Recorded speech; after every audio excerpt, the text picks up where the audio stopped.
Deities and Places of Worship Part 2. I added a map for you guys in the area where these videos are.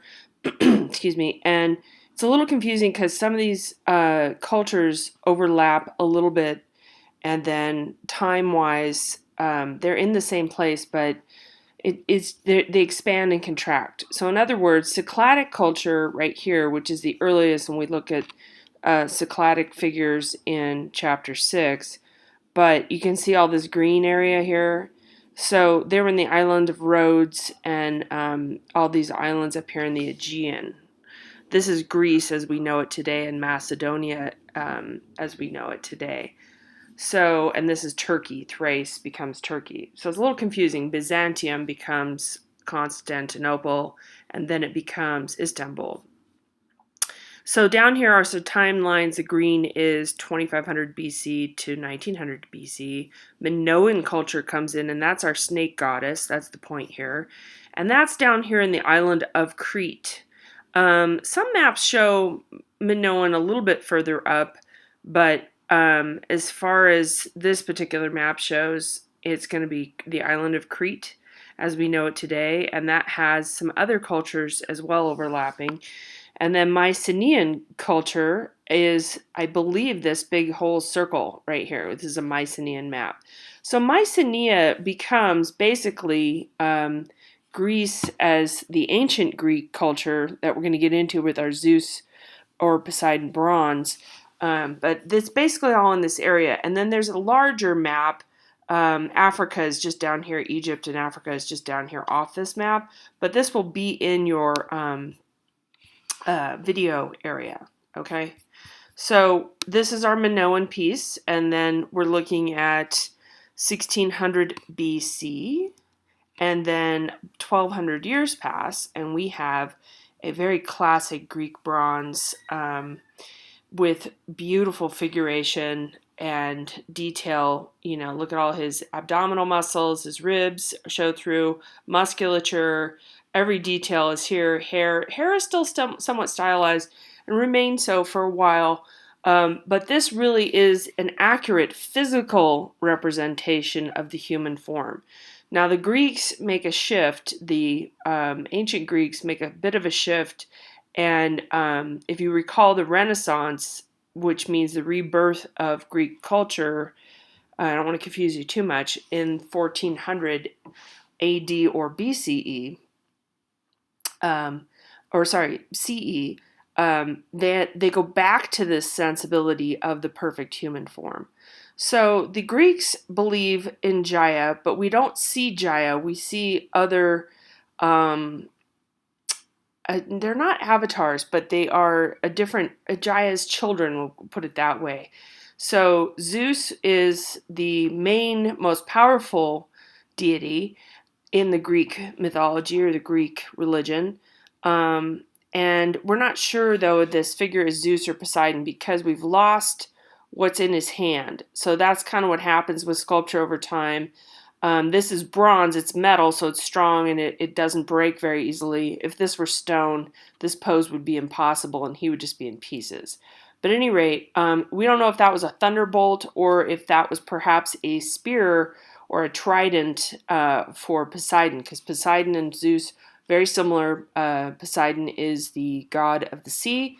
Zeus is the god of the sky. Okay, so they're portrayed in human form, back to that with the exactitude of the figure. The human form, in particular an athlete's body, and we have a lot of this carryover in today's culture, which is interesting, because really the Greek culture is the beginning of Western culture, and it still influences us today. But the idealized body, Zeus or any real human perhaps, may be very slouchy and have a pot belly and balding and so on. But we're going to portray them in the artwork looking like this, strong, ready to wrestle, ready to go, able to throw that thunderbolt, miles across, right?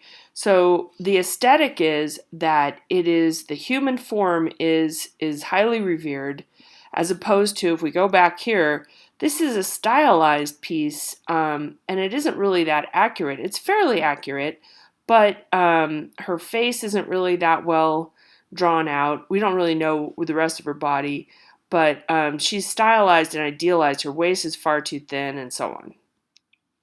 But the Greeks are more interested in the human form, and that's also the source of the Olympics. Think of that too. Athleticism is highly idealized. Okay, so if we compare here a little bit with the goddess Hathor and the overseer of sealers. Sorry, I get a little tongue-tied with some of these titles. So this is the late 26th dynasty, 6th century BCE. So they're not too far apart. They're about 100 and some odd years apart. But the idea for Egyptian sculpture, I'm going to see how much they say about this. The idea with Egyptian sculpture is permanence. So, and it's usually out of stone. They don't have bronze. Okay, that's one clue that it's Egyptian. But see how the arms are down here, and the negative space between the arm and the body is filled in with stone. It's not completely carved out because that makes stone weak. So this is a good way to look at these two materials for one thing, also aesthetics for another, and what their beliefs were about.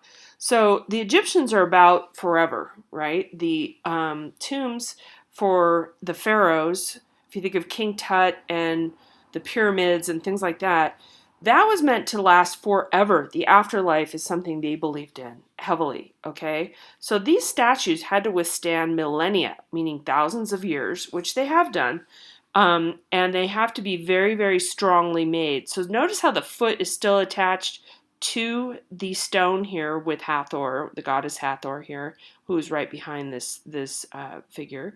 So it's really important that nothing break off, like the hand would break off. If this were made out of stone, these hands would have broken off.